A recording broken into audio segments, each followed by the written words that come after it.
Hello everyone, class 8 heritage math exercise 10.3 question number A first दिया गया है। An amount of money lent for 2 years, एक धन जो है वो 2 years के लिए लिया जाता है as a rent, as a कर्ज के रूप में, at the rate of R% पर एनम, यानी रेट ऑफ इंटरेस्ट क्या है, R% पर एनम की दर से है, यानी वार्षिक है। If interest is compounded quarterly, यदि हम इंटरेस्ट को क्वार्टरली काउंट करते हैं तो how many times will interest charge in 2 years, तो इंटरेस्ट को कितने पार्ट में हम चार्ज करेंगे 2 years के लिए। देखिए क्वार्टर की बात करिए, क्वार्टरली चार्ज करना है तो आपको ये बताया जाता है कि 1 year इक्वल होता है 12 months, क्लियर है, और 3 months इक्वल होता है 1 quarter। क्लियर समझिएगा, 1 year इक्वल होता है 12 months और 3 months इक्वल होता है 1 quarter। तो 1 year में कितने क्वार्टर्स हो गए, 4 quarters हो गए, यानी 3 4 जा 12, 3 से डिवाइड कर देंगे तो 4 पार्ट हो जाएगा, यानी 4 quarters आएंगे। यदि 1 year में 4 quarters हैं तो कितना पूछा जा रहा है 2 years में, तो 2 years इक्वल हो जाएगा 4 × 2 इक्वल हो जाएगा 8 quarters। क्लियर है। क्वेश्चन नंबर 2 दिया गया है, अ सम ऑफ मनी बिकम्स, एक धन है जो कि हो जाता है 25/16 टाइम्स। कितना गुना हो जाता है, 25/16 गुना हो जाता है इन 2 years, 2 वर्षों में।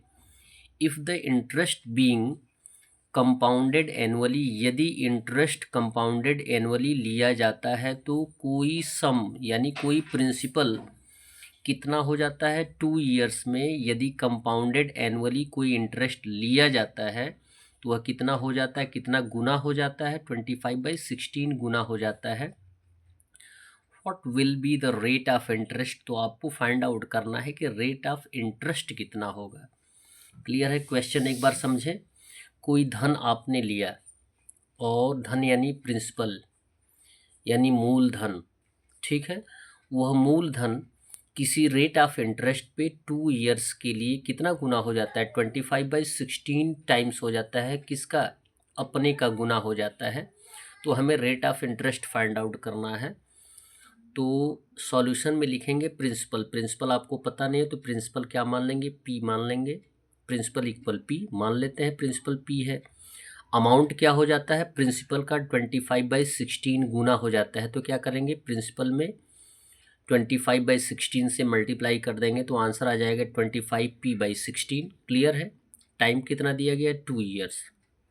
और जबकि आप ये जानते ही हैं कि कंपाउंडेड एनुअली या कंपाउंड इंटरेस्ट का फार्मूला होता है A = P 1 + R/100 whole to the power n।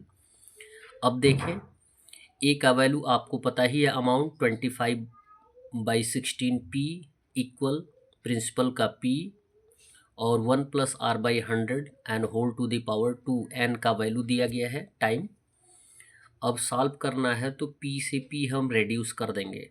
कभी भी इसको ट्रांसफ़र करेंगे तो हमने रेड्यूस कैसे कर दिया है, काट कैसे दिया है, जबकि हम किसी भी टर्म को ट्रांसफ़र करते हैं या एज ए मल्टीप्लिकेशन है तो इस साइड अगर लाएंगे लेफ़्ट साइड तो एज ए डिवीज़न होगा, डिवीज़न में p से p कट जाएगा। सेम कंडीशन यहाँ पर भी है, p से p हमने क्या कर दिया, रेड्यूस कर दिया, 25/16 आया, ठीक है। 2 एज ए पावर है, यानी 2 टाइम्स की बात की गई है, और 2 टाइम्स जब हम ट्रांसफ़र करेंगे तो ये एज ए स्क्वायर आ जाएगा, स्क्वायर रूट तो हो जाएगा 25/16 का स्क्वायर रूट इक्वल हो जाएगा 1 + R/100।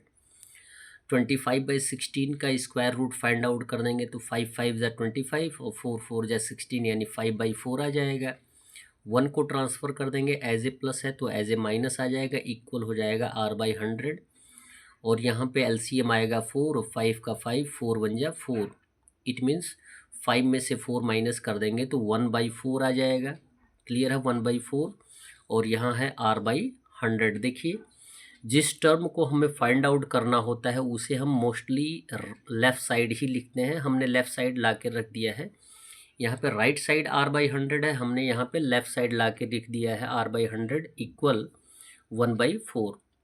100 को ट्रांसफ़र कर देंगे तो यहाँ पे एज ए डिवीज़न है तो क्या आ जाएगा, एज ए मल्टीप्लिकेशन। तो r इक्वल हो जाएगा 1/4 इंटू 100, 4 से रिड्यूस कर देंगे तो 25% आ जाएगा rate of interest. That's all. Video को लाइक करें और चैनल को सब्सक्राइब करें। धन्यवाद।